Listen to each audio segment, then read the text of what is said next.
Okay, and without further ado, so can transformers find logical rules? This is a very super neurosymbolic topic. All right, we'll hear from Paulo. So welcome, Paulo, assistant prof in. Now, for those of you who don't know, logic lives often in philosophy. So,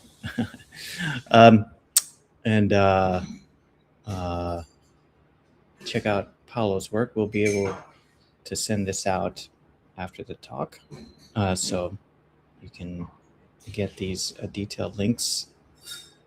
Unless you want to take a picture now, check out Paulo's work. And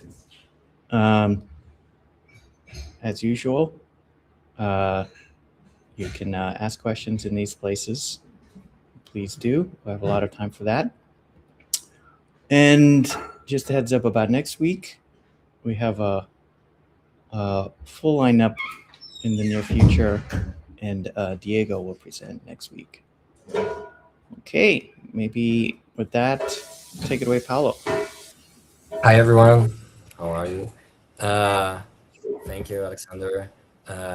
Thank you, Olga, for the invitation. It's always nice to have an opportunity to present our research, so I'm excited also. I hope you can enjoy it and make some use of things I'm saying, perhaps collaborate in the future. By the way, very interesting reading group you have. I'll get more information later. Absolutely. Yeah, I know. Very interesting to come back to older papers.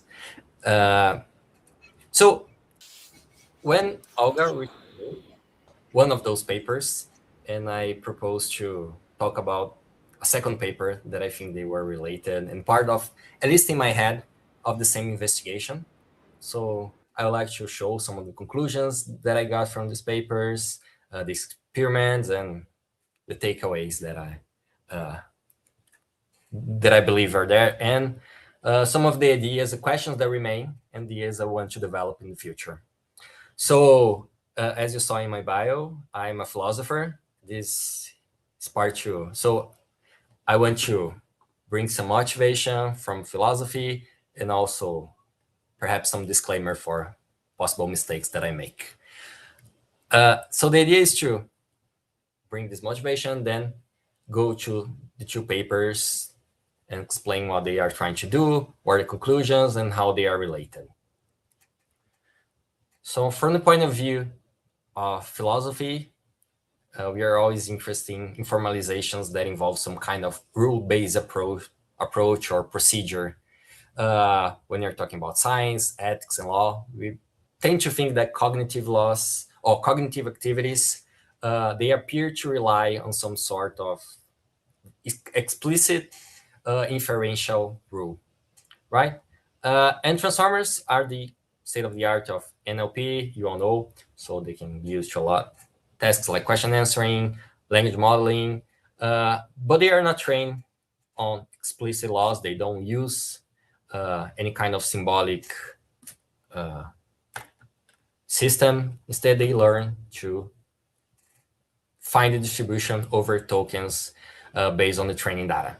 So the question behind all those investigations is, can transformers actually find and consistently follow logical rules? Can they, when presented to an input, be it natural language or some sort of synthetic data set, as I will show in the second paper, can they follow a logical procedure? Can they make inferential steps as we would like them to follow in those kind of problems? So 2 papers deal with that in different ways. So I'm going to show how they approach that. So as was said, my background is all in philosophy, except for 5 or 6 years I work a postdoc in AI with Professor Fabio Cosman at the same university that I'm now a professor, but I work at the Center for Artificial Intelligence. Now I work at the philosophy department. I'm trying to connect those those two fields in some way. And my interest, right, when I went to study AI, and especially that question of transformer models, if they can rule, they can think based on logical rules, is that most of the cognitive activities that we think in philosophy, they seem to be governed by rules. So be that language, so we have a community, we have people, and we have language rules that determine the meaning of words, how we're supposed to use them. There is a large tradition in philosophy of science of trying to systematize, formalize scientific theories, usually based on first order logic. So we'd expect this kind of knowledge also be formalized, ethics, and so on. So knowledge involves explicitly inferring statements from rules. This is from my background. Of course, this is also a problem for AI, right? And good old-fashioned AI, the expert systems, but I'm trying to show how this can be of interest to philosophers also.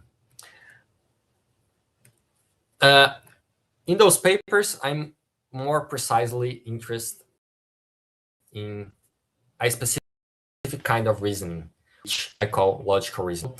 There are several types of reasoning you employ, such as causal, temporal, mathematical reasoning. But logical reasoning seems to be a special sort of reasoning in the sense that it's absent of content. So logical reasoning would be pure reasoning, right? Not about anything, any kind of relation, any kind of subject. Would be a general way of thinking, of making inference. So absent of any subject matter.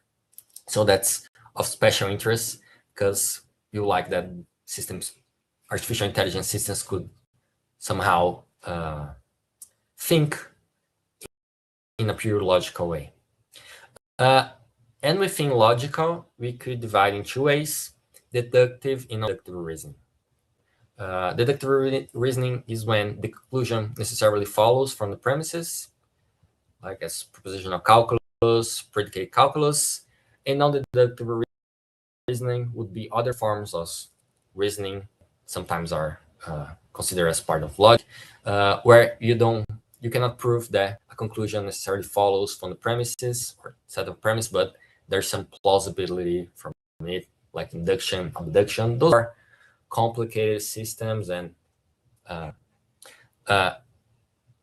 the contrary, deductive reasoning is that sort of logic that we study in courses, logic and or introduction to logic, and this our basic understanding of what logic is. So to say that just to what I'm interested in studying. So we're gonna see if those models can perform logical reasoning inferences, because we think logical reasoning is the core component, or at least a good core component of intelligence, right? Being consistent, being able to extract the correct inferences from the set of premises, expand your knowledge. So this is all related to logical reasoning. Well, transformers are the dominant architecture in modern NLP, and they show impressive performances in a lot of tests: summarization, link text generation. And as we see in this presentation, they can solve logical reasoning tasks or logical reasoning problems in certain circumstances. Okay, but there's some reasons and evidence that they may not be reasoning logically as we would expect. So those papers were presented in 2023, 24. So the literature that I brought from papers corresponding to those years. So, but the study on smaller transformer models, not model, middle-sized language models as BERT, Roberta, and other variations, they show that those models have some shortcomings and some biases. So, for example, they have trouble with phenomena such as negation, conjunction, disjunction, quotation, quantifiers, like for all x, there is an x, compositionality, making bigger sentences from smaller ones. So all phenomena that seem part of logic, right? When you study truth tables, we talk about inference, we are thinking about those logical connectives. Transformers also exhibit some sorts of human-like reasoning biases. So, in some circumstances, they seem less able to solve problems that deal, for example, with abstract subjects compared to more concrete daily subjects, which again is sort of evidence that they may be thinking in a different way, not logically in the sense of following strict rules. And it also shows that transformers may rely on statistical artifacts to deduce, which is the problem you see throughout the presentation, right? Say if a conclusion follows not from a set of premises. As in this paper, that's one of the datasets I'll talk about, simple logic. The author shows that information that's not related to inference, as for example, the size of the inputs, is used by the models to find the conclusion. So they also use things that are not related to logic itself. So the question that I'll try to approach in this presentation in the two papers is, do transformers genuinely follow logical rules, or do they approximate reasoning through statistical patterns?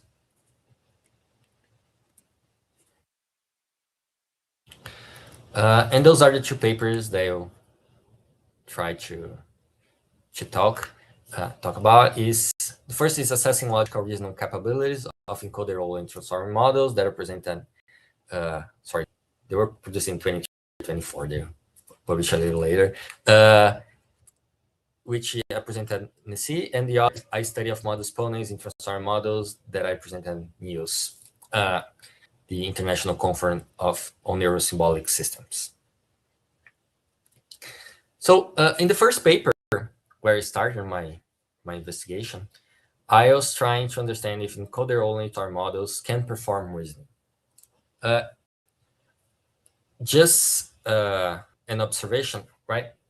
I think there is a large literature right now on studying what those models can do, inspecting how they are working, so their inner operations, so interpretability, MOAI, mechanistic interpretability. So this is just a small contribution in the part of logical reasoning, studying those models through some tests, experimental tests. So, but in the first paper, I try to analyze if encoder-only transformer models can perform logical reasoning. So there are aspects of the two things that I want to highlight is that I'll be working with encoder-only models, and the reason is that those models, they are made for classification tasks, and these and those problems of logical reasoning will be framed as classification problems.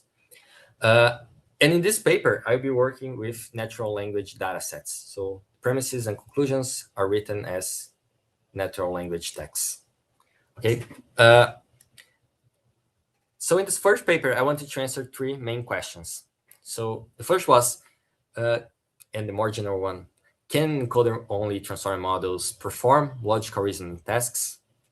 After answering that, or seeing if they can solve or not, I wanted to see how general this ability. So first was, can they solve the problems? And the other was, can they transfer this putative, supposed logical reasonability to other problems? And assuming the answer would be no, the last part I wanted to study which part of the models, and I'm here thinking layer-wise, different layers, how they contribute to the task, which one were responsible for solving those problems. The first thing that I did was selecting some existing data sets that were restricted to logical reasoning. So data sets that already existed or published by other people that dealt with the same set of problems of logical reasoning, understanding this as propositional calculus or first-order logic. And we found 4 data sets: Folio, Logic, NLI, Rule Taker is Simple Logic. Okay, first, because that's the subject that we wanted to study, and second, because those data sets also had a formalization of the inputs. Because they were synthetically generated, or because they had some later procedure to verify the inputs, the samples, we could test unambiguously if the conclusion followed or not from the premises. Okay, that was produced by the original creators of the data sets. So we collected these 4 data sets. They were very different among themselves. So Folio was a data set human written, so it's around 1,000 examples. They asked people to read Wikipedia papers or Wikipedia articles and formalize some content from there. Later, they edited that content. And on the other extreme, we had Simple Logic, which is basically a synthetic data set that was only had some templates on how to generate examples, and then it was filled with words to make a natural language sentence. Okay, they differ also in the kind of in the sort of logical expressivity. So Folio, Logic, and NLI are full first-order logic, and the other 2 are just propositional calculus with conjunctive implications. There is rules of the sort of A and B and C implies D. Okay, so a much simpler and less expressive sort of logic. So a few examples that I show in my paper of those 2 data sets. Here divided by facts, right? Things that you know about the world, and then rules, how you can expand the knowledge. So in the first, St. John's Scottish team, if a team is part of a league, it hasn't joined the league, and so on. How can you expand the knowledge and infer from original facts? And then you have hypotheses that you want to say, what is the label of that hypothesis?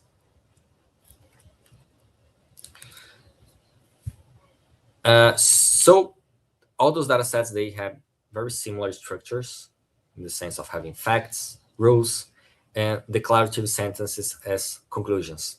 So what I wanted to predict is whether the final claim, the conclusion, the hypothesis, what was its label? Okay, so it's not a question, it's also a declarative sentence that you just want to label it. And the task is to predict the logical relation between the set of premises and the hypothesis. They all follow the same input format. So we just stack all the facts and then all the rules, put a separator, and then the text that contain the hypothesis. Okay, and we want to predict the appropriate label. One important thing is that those data sets also differ in the number of labels they had. So some data sets had just true and false. Others had additional classes such as neutral, in the sense that set of premises does not support or attack the conclusion, is irrelevant, or you cannot infer that. So they differ in the number of labels. But they had the same structure as for the inputs.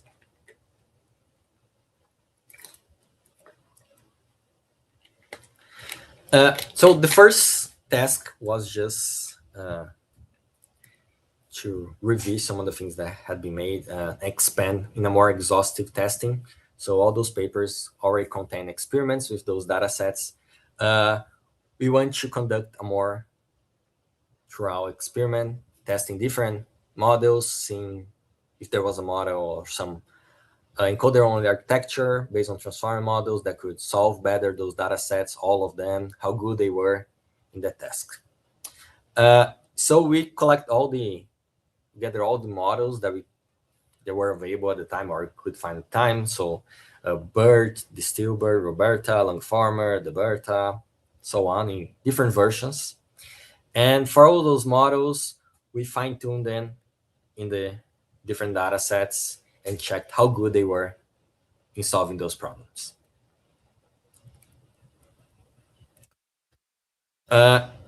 Just a few observations here. This is the fine-tuned setup. The idea was then putting a final head or single layer in the end of those models for the fine-tuning classification, especially because they had different number of outputs or different number of labels. Okay, we use the first token for the classification as is the standard.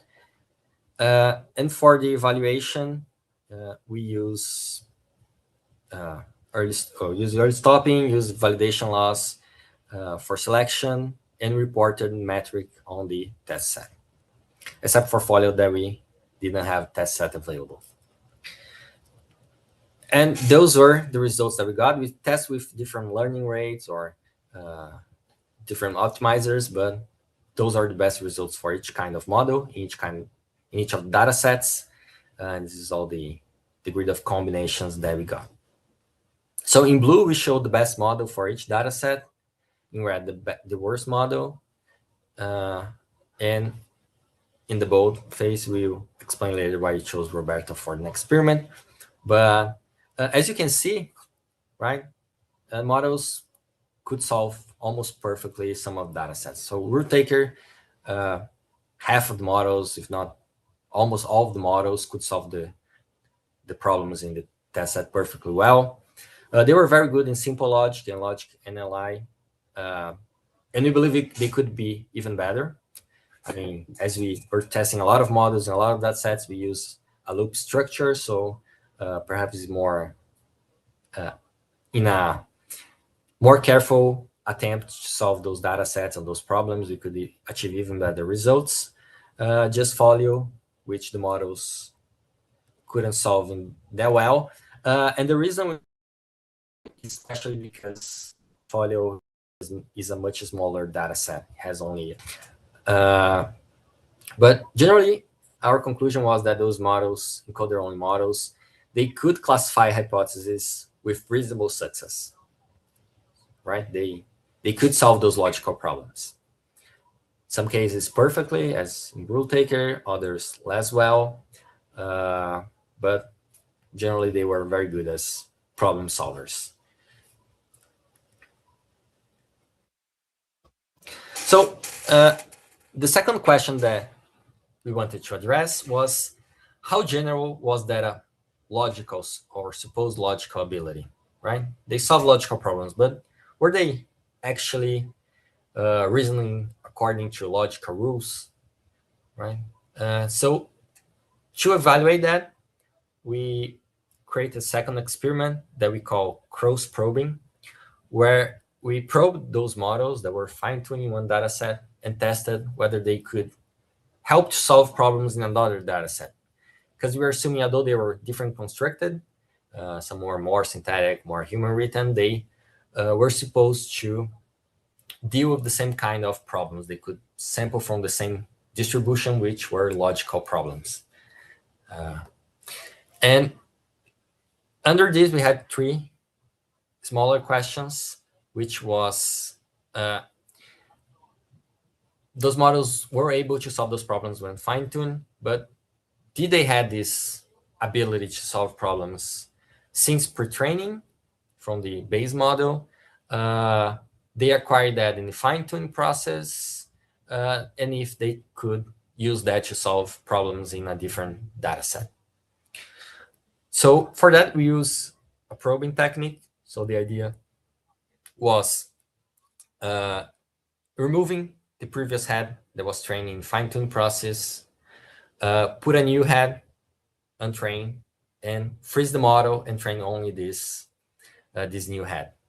So the idea of this probing method is to test if the internal representations of the model, they are strong enough, they are rich enough to solve this problem solve a problem without needing additional training, without adjusting the parameters of the whole model, right? Just the head is able to adjust.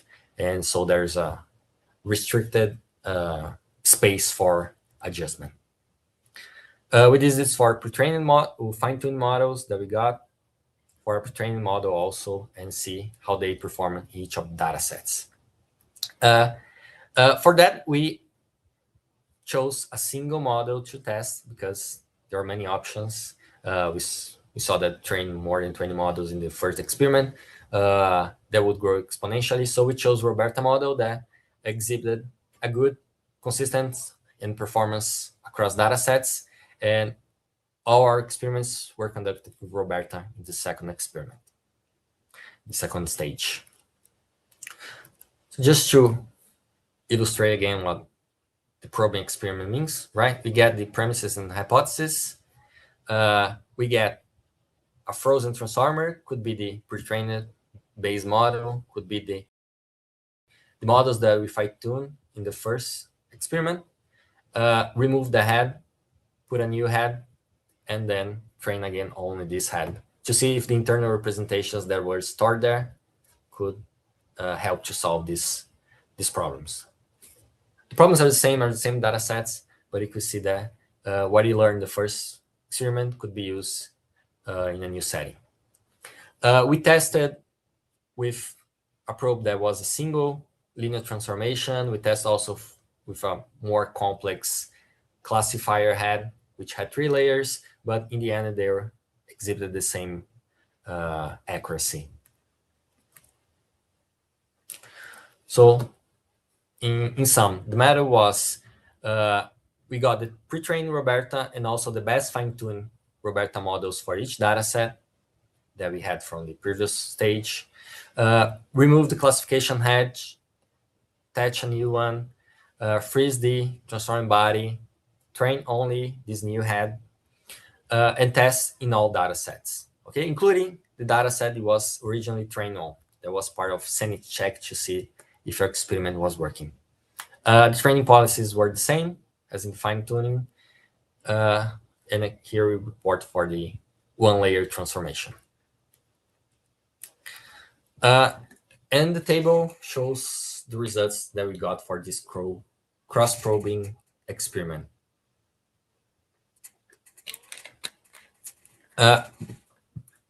So in the first column on the left, we have the pre-trained model, the base model, and also the fine-tuned models that we trained in the first experiment. So we got the best Roberta model for in the fine-tuned stage for folio. We save it there in the first experiment. The same for rule taker and all the other data sets. So we had 4 saving models. And the other columns is the performance on the data sets when we are only training this probe to see if the internal representations are strong enough to solve the problems. Okay, so in diagonal, you have a very redundant experiment, which is a model that was fine-tuned and data set being, again, tested on the same data set, but we just wanted to see if things were working as part of the exhaustive procedure of the loop also. And also train a probe on the pre-trained model in the first row that we have on the top. Right, and in the bottom row, we show the largest class for the problem. Okay, they are more or less balanced, except for folio, there's a little bit bigger for one, a little more labels for one of the cases, but you can see the number of, also there are different number of labels, right? 4, 2, and 3. The numbers with the color numbers in blue and red, they show how much better the fine-tuned models, originally fine-tuned models, were compared to a pre-trained model. Okay, so if you take the first column for folio, you see that the model that was originally trained on logic and LA, when tested and probed for folio, was 11% better than the pre-trained model, and so on. So in general, we could find, although the results change from model to model and data set to data set, we found some general conclusions. So the first thing is that the pre-trained model, Roberta, large, was very close to the largest class baseline on most data sets. Okay, so just returning here again. So you look to pre-train, it's a little worse in Folio, basically the same for logic and LI, rule taker, and a little bit better for simple logic. So our conclusion was that pre-trained Roberta didn't seem to have logical reasoning abilities that could solve those problems if it were presented to. So our conclusion was that our evidence is that this reasoning ability, the ability to solve those problems, was acquired during fine-tuning. But when we tested the fine-tuned models on different data sets they were trained on, we see that performance is just slightly better than they were in the original data set. So the performance on those logical reasoning problems seems very connected to the data set they use it for training. Again, if you see, for example, logic and LI goes very here in the second row, right? It doesn't go much better than largest class baseline for Folio, a little bit better for rule taker, simple logic, but don't solve as we would expect. Folio, for example, is very good in itself, of course, but doesn't solve much for logic and LI, rule taker either, and a little bit better in simple logic. So our key conclusions were that in this first paper or second question was that pre-trained Roberta contains little or no logical reasoning ability by itself. Fine-tuning doesn't seem to produce some sort of general reasoning ability because it couldn't solve some similar problems, and that it appears to be connected to data set specific statistical patterns rather than general inference rules that it could abstract from the training set. Finally, assuming that they were not able to find logical rules in this training, we wanted to understand exactly what parts of the model were working to solve that problem. So what we did was a sort of the same probing approach, but layer-wise. So we wanted to understand which layers of the model were being used or being assessed when trying to solve those problems. Which part of the models were responsible for the performance? And we wanted to know that perhaps this could indicate what kind of knowledge is being leveraged in the problem set. So again, the idea was using a probing method. So we freeze the original models, right? In case the fine-tuned models, because pre-trained we hadn't trained in the data sets, right?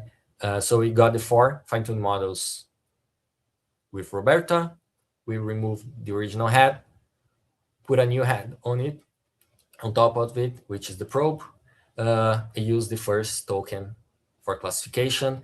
And in this case, for each input in our test set, we extract the logit or the output of each of the layer, the embeddings that are produced for each layer, and use that to train a probe.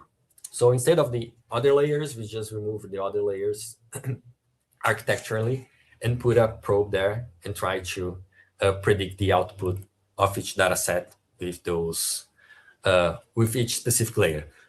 Again, testing whether these layers, which layers already contain some ability that could solve the problem. So there were 24 transformer blocks plus the embedding layer, so 25 different probing experiments, different tested with different learning rates, optimizers, and so on. And here is one of those results, right? but they all exhibit the same behavior. And as you can see, this shows in the x-axis, you see the layers from 0 to 24, right? 24 blocks plus the embedding layer. And in the y-axis, you see the accuracy, and each box is a different data set. And as you can see, there are also two different dashed lines. The first is the pre-trained baseline, what we would expect from not knowing anything. And the top line is the one that we got in cross-probing performance. And here we see that models were performing as the pre-trained baseline until around the 18th or 19th layer. So only the top layers of the transformers were actually being used to solve those tasks. The bars that you have below in the bottom of the figures also show they show the improvement from a layer to the other, how much that layer contributed or gained in accuracy compared to the last layer. And you see that they are usually in the last layers. Okay. So compared to the other things that we saw in the literature about transformer models, how they behave, right? Lower layers are understood as capturing surface information as the input size, middle layers as syntactic structure, part of speech, for example, and higher layers as task-specific representations. All right, so this is no proof of anything, but it seems to be exhibiting or leveraging the last layers, which are more related to task-specific rather than more solid base knowledge, such as logical reasoning could be expected. Okay.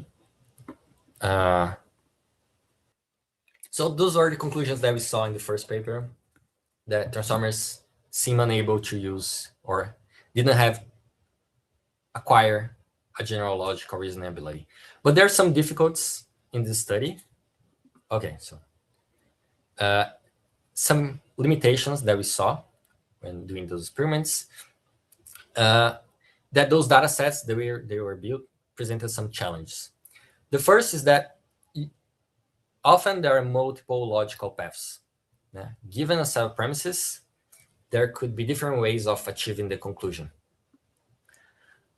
So even if you try to follow one of the inferential paths, the model could be following another, right? And sometimes you cannot follow all the paths, so you don't know if it's actually reasoning a different way that led the model to the conclusion.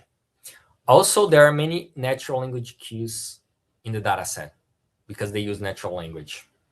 So an example, so imagine you have the premises, all mammals are vertebrates, all dogs are mammals, or dogs are vertebrates. So how do you know that dogs are vertebrates? Because you've understood those premises, and if all A is B, all B is C, then all A is C, or because you read somewhere that dogs are vertebrates. So it's hard to disconnect common sense knowledge and reasoning. And also, dataset could have different statistical patterns that could be used, as for example, the size of the inputs, the order of the words, and so on. So the idea was then try to simplify the problem and simplify data set to see if we could explore a single problem. Okay, então making a very controlled experimental setting. The first thing we did was to choose a single rule. And we chose the simplest logical rule, which is model spawning. So I have B implies Q, therefore I have Q. So we were reducing the reasoning to a single deduction pattern that we wanted to see if the model would follow, and there would be no other way around. There could be no other path. We use empty symbols instead of words with meaning with a model trained on something else. So we just symbols didn't mean anything, and they would appear on the training set. And we try to generate this data set in a way that would avoid most of the things that we could think of as statistical shortcuts and queues. Okay, and the idea was to isolate the application of a single logical rule and see if these transformers could follow this rule for a number of steps. Actually, you'll see that's almost like following the links in a chain.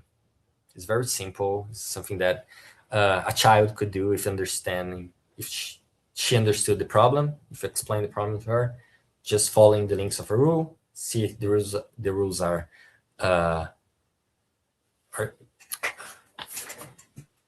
they change the order of rules, you see if you can find a continuation, and that's it. Very, very, very simple problem. But here you have a single rule that is being used, and you can say if the sample is true or not, if it's follow the number of rules or not. Okay, so to create one specific data set, you need to define an inference level. Okay, and the inference level is simply the number of steps that you need to do in this inference, in this chain, to see if you, or to distinguish true and false examples, because in the true examples, you'll be able to perform modus ponens I times, and the false examples, you will not be able to perform I times, you'll be able to perform I minus 1 times. Okay. So an example, if you start with letter C, in true cases, you start C, C implies F, F implies Q. So you can do this twice from C to F to Q.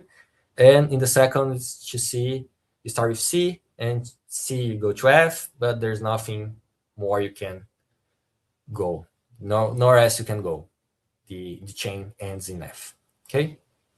And the same thing can be done backwards. So there's also a final fact that it could go back with those rules. So that's the idea. Here, the second and third rows show the true and false cases. The first, you go from C to G. The second ends in F. And they're both built creating a single continuous chain. And the only difference between them is that in one case, you remove the I rule, and the other case, we remove the I minus 1 rule. Okay, so if you see the first row, it's the complete chain. In the positive case, the blue case, we remove the GD rule. In the other case, we remove the FG rule. So, and one of the things that we believe this makes is that it avoids many of the statistical queues that could be produced, right? They have the same, every example has the same number of single letters, the same for each letter. There's a number of letters appear twice, a number of letters appear once. And so the only way, and well, at least we believe that, the only way that we could solve the problem was performing that chain of reasoning, or at least you need to see the inferences to find a conclusion. There is no a higher number of letters in one case or the other. We also append a first token S to make the classification. The examples are, they don't have the arrows, they are simply those rules, right? There are two symbols. So A implies B, simply AB. We append the first fact, the final fact of the chain, and the classification token at the beginning. Okay, and after that, we sample the rules, not the order of the antecedent and consequent, but the order of the rules, first rule, second rule, and so on. So okay, here we have an example, like what those cases would be, right? So first the classification token, then the initial fact, then looking to the first, right? C is the initial fact, E implies U is a rule, N implies P is another rule, etc. And Z is the final fact. Rules are just swapped in compared to the initial chain, the original chain. So we generated 900,000 examples for training and 50,000 for validation tests. They are perfect balance. The number of possibilities is much larger than we use for training. So we believe it's highly unlikely that the model could memorize something in the sense of guessing that's false because it saw a similar true. So the question, one of the things that we can also establish in this data set is that there is an explicit algorithmic solution, right? There is a mechanic way of solving those problems. Basically, start with the initial fact, see what letter comes after that letter when it appears later, what letter comes as the consequence later, and so on, and see if you can perform that step twice in that case or just once. So can also build a very simple Python code for that. So it's again a hypothesis classification task, and we make a number of tests to see variations in the number of layers and attention heads. So each token is a 27-dimensional one-hot vector, one for each letter of the alphabet plus the classification token, and our input consists of 15 tokens. Okay, and later we use the CLS token for classification. So in one first experiment, we see that when we test a model with a single layer and vary the number of attention heads, the model can solve with 1 or 2 attention heads. It needs a lot of attention heads to solve the problem. But when you have, 48 attention heads, it can solve the problem. So we see that performance improves as the number of attention heads increases for a single layer transformer. Okay, so in some sense, it appears that information is being transmitted horizontally. The model is putting things horizontally to solve the situation. When there's a single attention, it can solve that. We also tested using different number of layers, right? We see when there's 2 layers, the number of attention heads still has an impact in the time that it takes to converge. Like the number of epochs takes more time, it has less attention heads. But when you have more layers, the number of attention heads is mostly irrelevant. So there seems to be also a sort of vertical information flow, because more layers make it easier or faster to solve the problem, but depends on the number of layers. Vertical processing seems to dominate.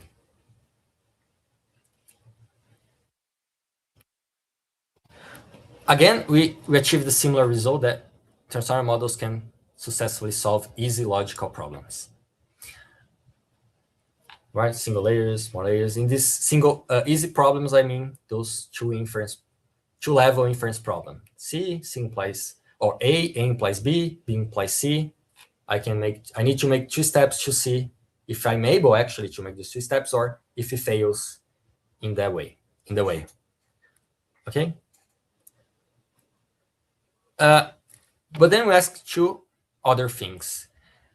Can they solve those problems in different situations? So the first situation was in out-of-distribution generalization. So if we remove one of the ladders, examples with one of the ladders in the training set, could it solve in the test set for that ladder? And what we did was, in the training set, we eliminated all samples that contain ladder P. And in the test set and validation set, we just left examples with ladder P. We're interested to see if we could solve for this ladder that it never saw in training. And despite our efforts in training, it never achieved perfect accuracy compared to the other settings, which is sort of strange if you think that this should be a general logical ability, right? It wouldn't matter if it saw P or not. It should be a pure rule, independent of the content, if it's ladder B, C, or P. But the model failed to generalize to unseen symbols, okay? Suggesting that perhaps it has different strategies depending on the ladder, depending on the situation. Okay, and the second problem, which presented some counter evidence that it can solve logical problems in the way that we would expect, is when we tested this model in a higher level inference situation. So instead of 2 steps, if you had to make 3 steps to decide if there is a continuity in these 3 steps or not.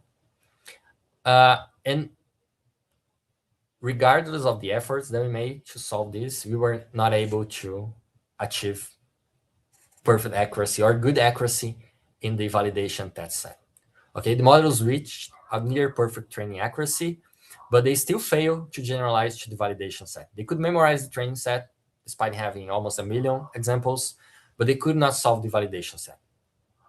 Okay, we trained different architectures, LSTM, different configurations for BERT, the position of the attention, residual, connection, but in any case, we couldn't solve the problem for a higher level inference problem. Okay, this is the last part. It'll take just more 5 minutes, promise. So the last thing we wanted to understand is how could the model be solving those problems if it's not likely making an inferential sequential step. And we did some ablation studies trying to see which part were more important, like when residual connection was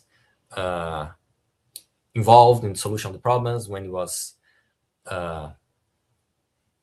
not involved, and also for the attentions. But one of the things was inspecting the attention maps and trying to see some pattern that they could exhibit.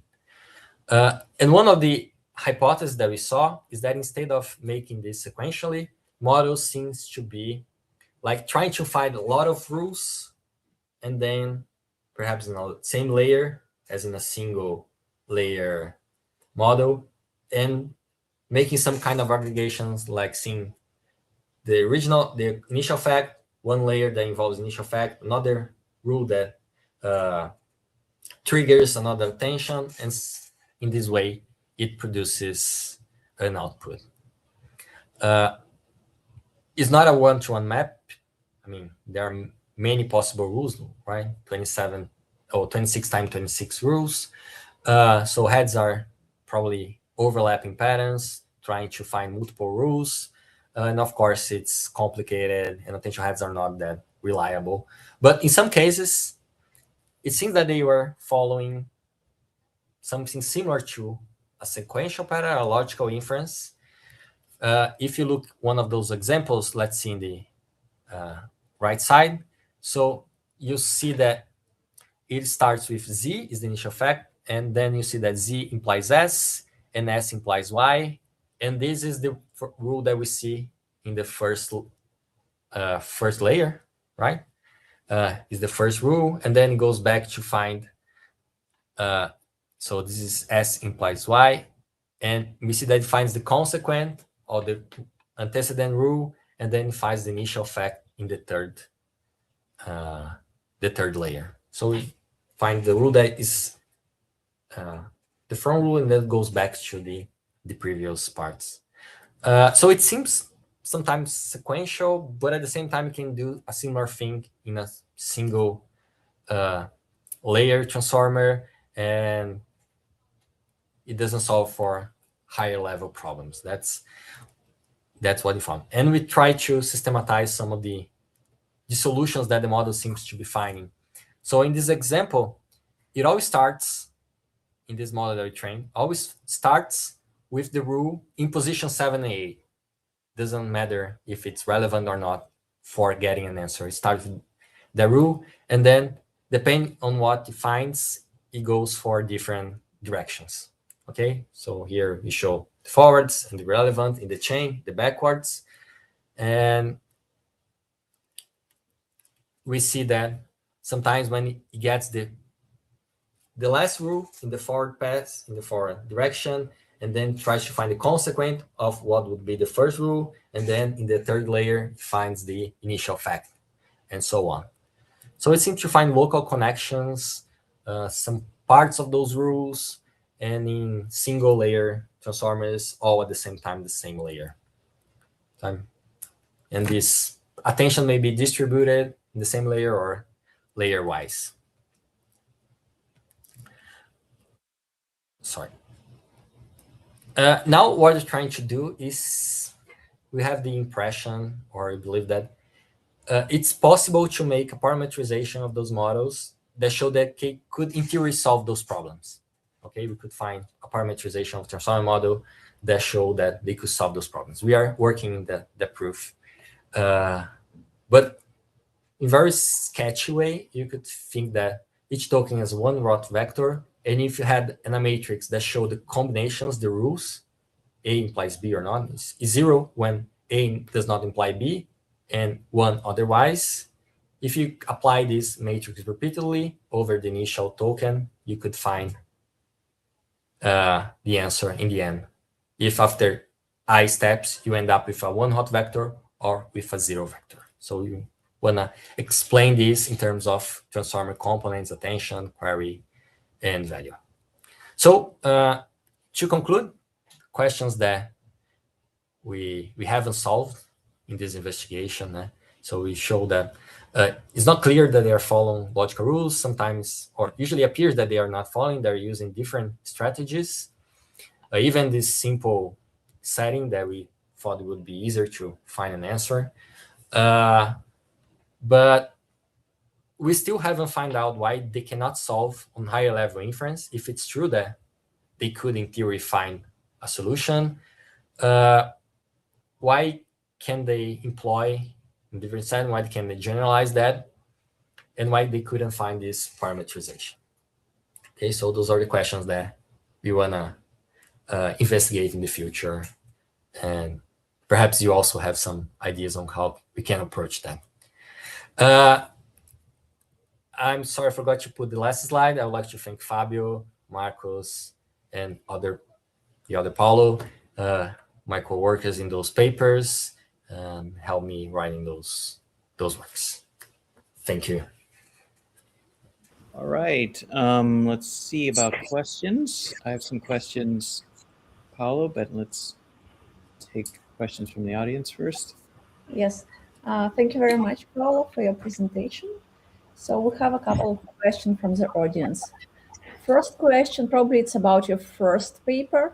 Is there a chance those models were already trained against those data sets? If they were training those same data sets and they had already seen that,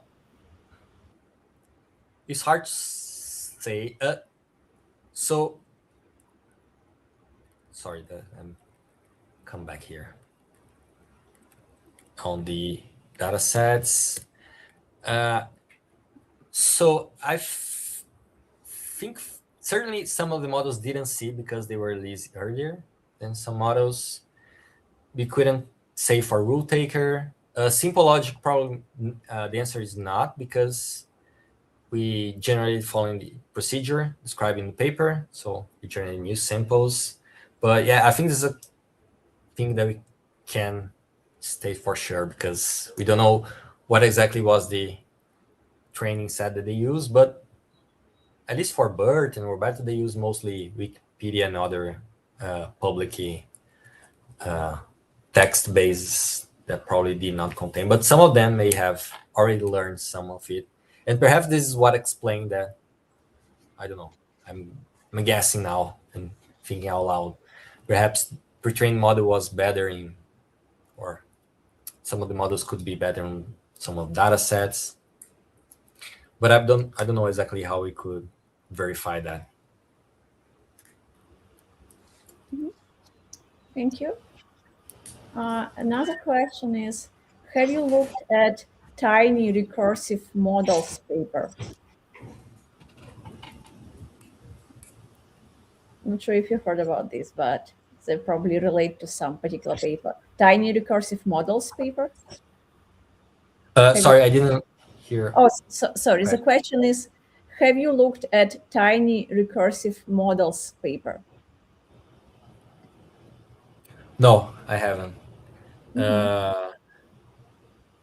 I'll take a look. Maybe it's We tested recurrent networks, but I believe that there are better solutions that we could also test to see what we can find. I'll look at this paper and see if I can implement it. Okay, thank you. Then there is a bunch of comments about great presentation, great work, quite interesting, thank you, etc., etc. Okay, a couple more questions. I think more a philosophical question. Why do we have to do logical reasoning by transformers? Isn't that why NACI Neuro-Symbolic exists in the first place? What is your opinion on that? Okay, thank you for the philosophical questions. I'm more comfortable with them. Yeah, so I think the problem is that when we deal and we interact with language models, we are expecting answers, and sometimes these involve retrieving knowledge, mixing knowledge, generating things, and also reasoning. And it's hard to separate those things precisely. I was thinking about something similar this week when preparing for the presentation, which was, why would I need a language model or transformer to do that if I can do that in a better place using a neuro-symbolic approach? I think this is true, but I believe it would be interesting to see in which ways is a transformer model, especially in a language model, using some sort of reasoning, if we could, I don't know, separate this reasoning of the knowledge retrieval and seeing which case it fails or it doesn't fail. Perhaps it could generate better or safer and more trustable language models. Even if in the limit, if I wanted to do like a very complex logical problem or stats or problem solver, I wouldn't use a language model. I don't know if I answer your question. Yeah. Okay, thank you. The next question is, what is your opinion on neural Turing machines, if any?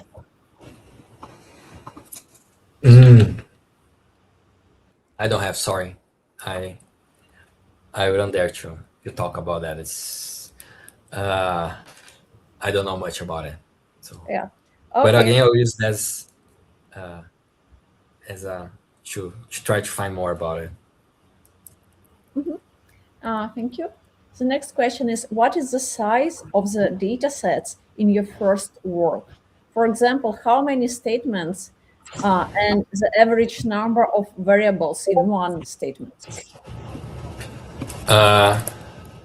Okay, the number of samples, let me, I have this precise information, just a second.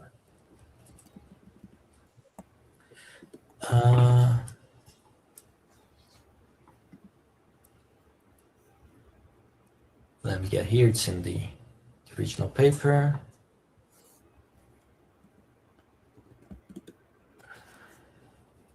So Folio has 286 training samples, Logic NLI 4,000, Rule Taker 13,000, and Simple Logic 5,000, more or less, in the training set.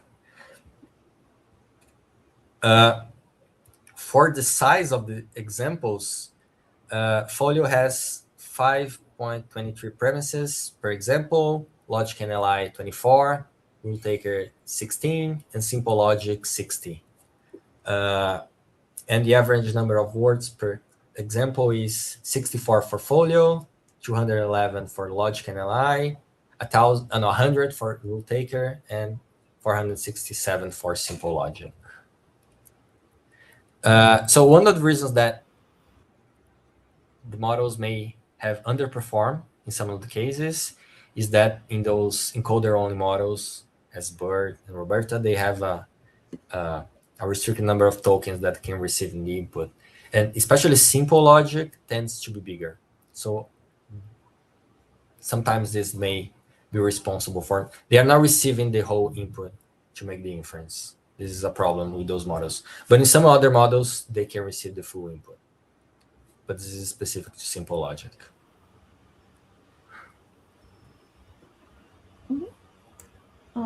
Thank you. The next question is, thank you very much for the talk.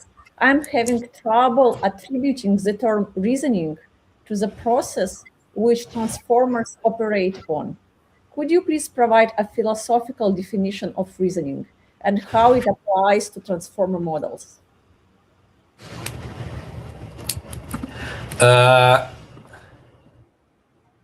Okay, if I was talking about reasoning in a more general sense, I would say that reasoning is the ability to follow some rules that are established by a group, a community. There's some established way of proceeding. They can be using the way we use words, the way that we behave, that we can follow things and do things according to what is expected, to some practice. Here, I'm talking more, maybe a simpler concept of reasoning in the sense of, let me see, sorry, of logical reasoning, supposing a way of proving a theorem. So we have a set of premises and you apply rules to those inference of the sort A implies B, you have A, then you can achieve B. So you could imagine a machine, a problem solver that will get these premises and infer conclusions from it until it finds the solution or doesn't find the solution and says that it doesn't find and gives a negative answer. So it's a very restricted sense of reasoning, which is deductive logical reasoning, which is the way that we'd expect sometimes when we say that someone committed a fallacy, for example, affirming the consequent. So they are all logical reasoning fallacies. Thank you. The next question is another philosophical question. You mentioned you think language is not really separable from reasoning. Do you agree with Wittgenstein that natural language is our language of thought?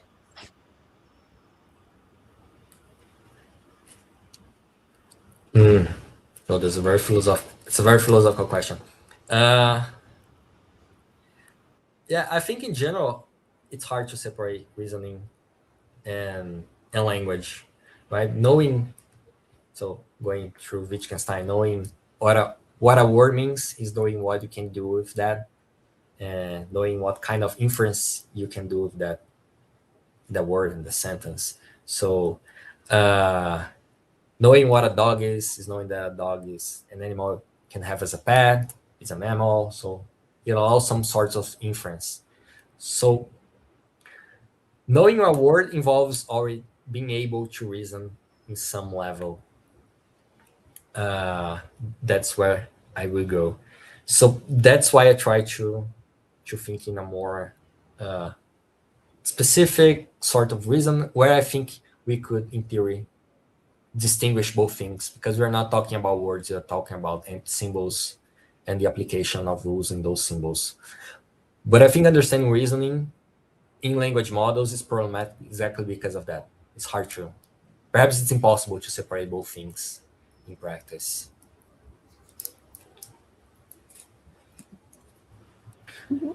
Thank you. The next question is, any ideas on what would be the behavior of decoder-only models like GPT on specifically the modus ponens problem? It seems from the work that we could add a probe to them and test. Oh, interesting question. What we did was testing with language models. So open GPT-4, GPT-5, Llama, and prompting them with those problems, explaining the task, and asking them to solve the problems. And they can actually solve those problems. We didn't try with 10-level inference, but they can generate intermediate answers, and they reframe the problem, and generate tokens until they find the answer. Like they can imitate the reasoning that we would believe would be behind the reasoning process. Like I have A and then implies B, so I can infer that I have B. And you have B and B implies C, so I can infer C. And they can solve in that way. But I haven't tested a decoder problem in a single pass. But it will be interesting to see also if a larger language model, a decoder model, could solve the task in which way. I think it's an avenue that we haven't explored yet, especially because those models were much larger and some of them were proprietary. We didn't go that way, but I think this is a very interesting way to go. Mm-hmm. Thank you. And I actually have a question from myself related to this one. So do you think there is a lot more avenues how philosophy can help in AI? So you mentioned this one potential avenue. You mentioned like 3 more questions or like potential future work in the end of your presentation. But I mean, in general, for our audience interested in similar questions about reasoning, logic in large language models, in transformers, or maybe some applications in AI. Do you see like there is a lot that philosophy can do for this? And maybe if you have a couple of ideas on your mind, like in particular, what people can do. Let's say there is a PhD student who just starting, or like a student interested in this. Like, could you mention a couple of ideas, maybe potentially, how philosophical approaches can help in AI? Something similar to your work, the work you did.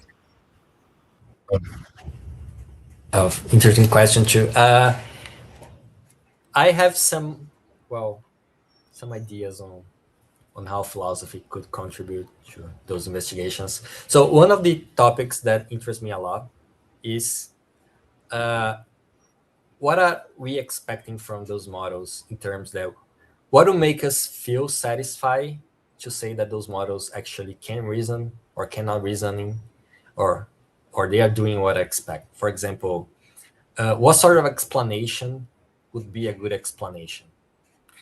Sometimes we think that in causal terms, like I want to know which parameters were responsible for improving the likelihood of the output. But those are not the kind of criteria we use for a person to say that the person knows what she's talking about, reason accordingly. So we probably would ask the person to explain more to see if that reasoning is consistent. So I believe that explanation, understanding what requirements we should expect from language models is an interesting topic that is, I don't know, the interface between philosophy and AI is not just, it is not just a philosophical question, what should be the ideal sort of explanation. It's not an engineering problem only, but it's what kind of explanation we like to have and how could AI provide that. I think this is where philosophers and engineering computer scientists could dialogue and interchange some ideas. Mm-hmm. Thank you very much. The next question is, can you explain deductive and non-deductive reasoning?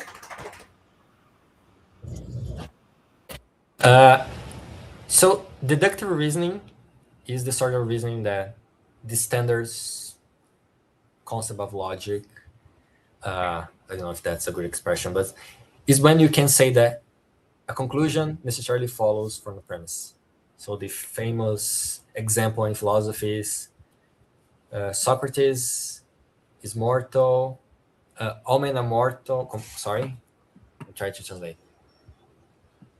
So all men are mortal, Socrates is a man, Socrates is mortal. So if those things are, the premises are true, the conclusion is necessarily true. So the meaning of the terms that are being used determine the veracity of the conclusion. Or in the example of modus ponens, if I have A and A implies B, then B. If it's raining and when it's raining, I take my umbrella. If it's raining, so I take umbrella. So it's the conclusion cannot be true if the premises are true. That with the things that you assume. And non-deductive reasoning is everything that is not deductive. So, for example, inductive reasoning is when you have evidence that make some conclusion likely, but you cannot say for sure that it's correct or it's true. You could have the case that you have true premises and still have a false conclusion. For example, you saw a lot of, again, example from philosophy. You saw a lot of white swans, and you saw thousands of them, all the different places, etc. And you conclude that all swans are white, but there may be a swan that's black. It's from Popper, that example.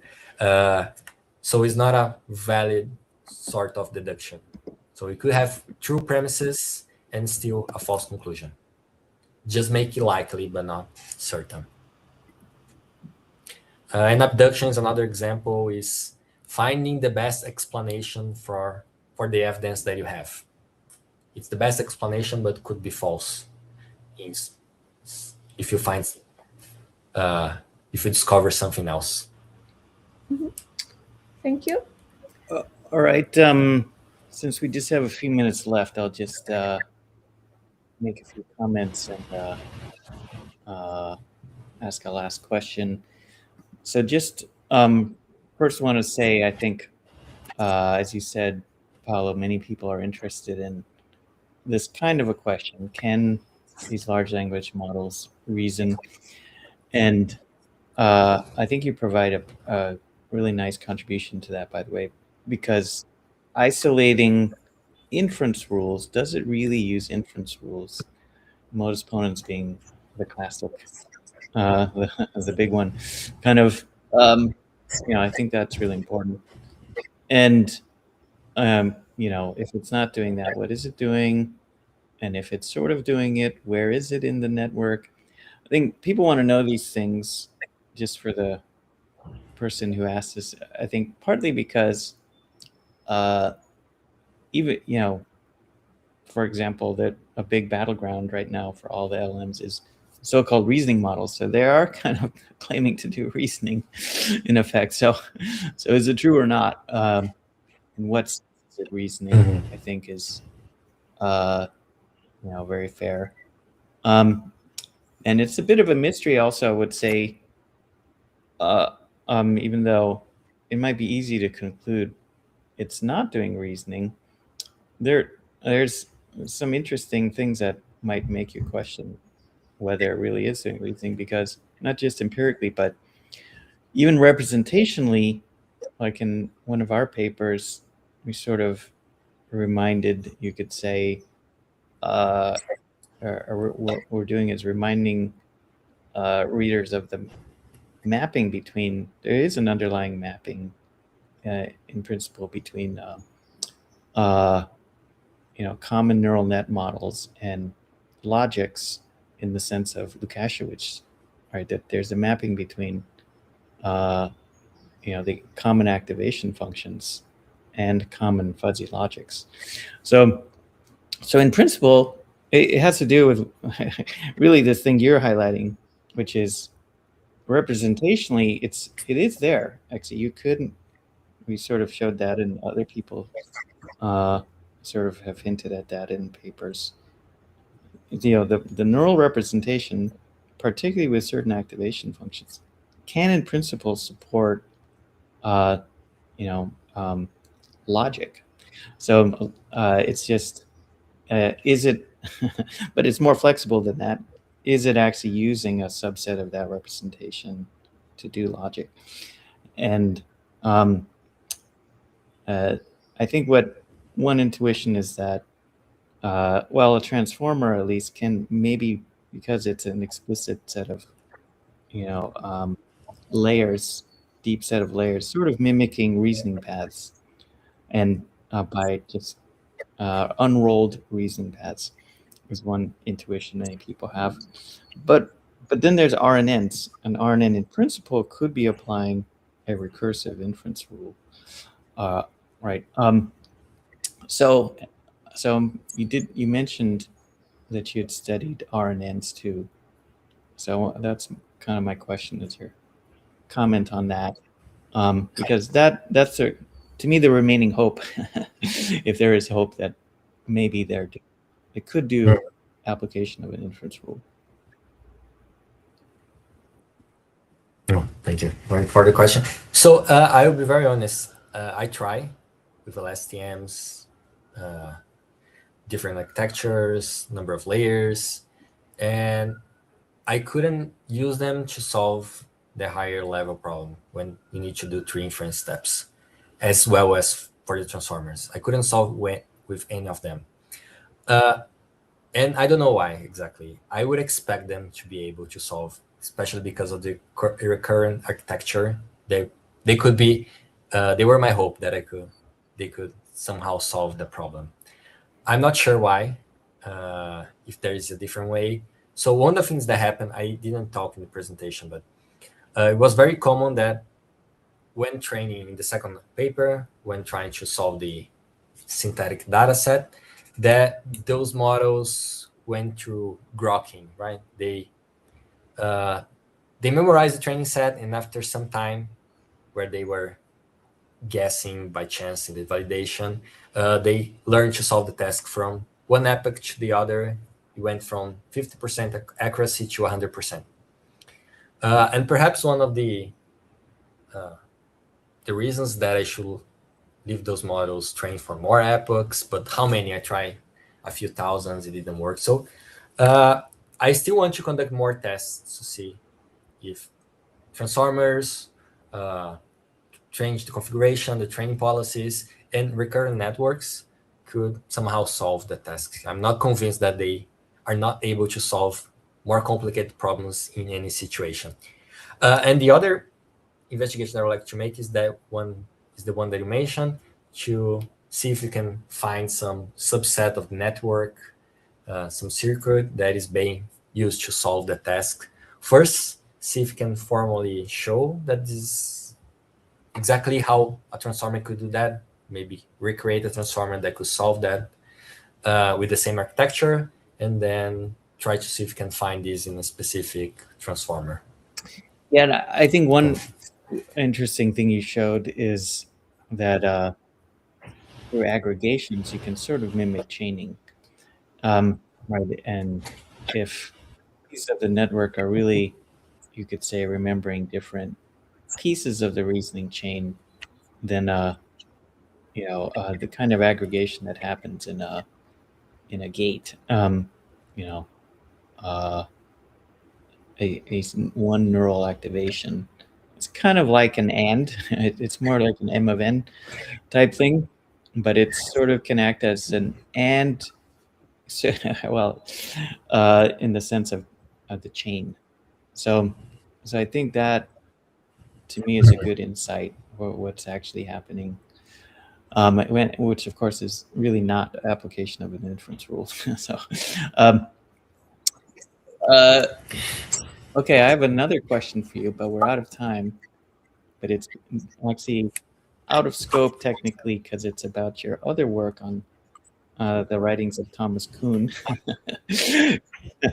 Oh, nice. But I'll just leave you with the kind of question which you don't have to answer, but we're kind of, you could say here representing in some sense a kind of revolution that's wanting to happen, which is possibly addressing some of the deep issues of the current models with a different approach, a kind of scientific revolution.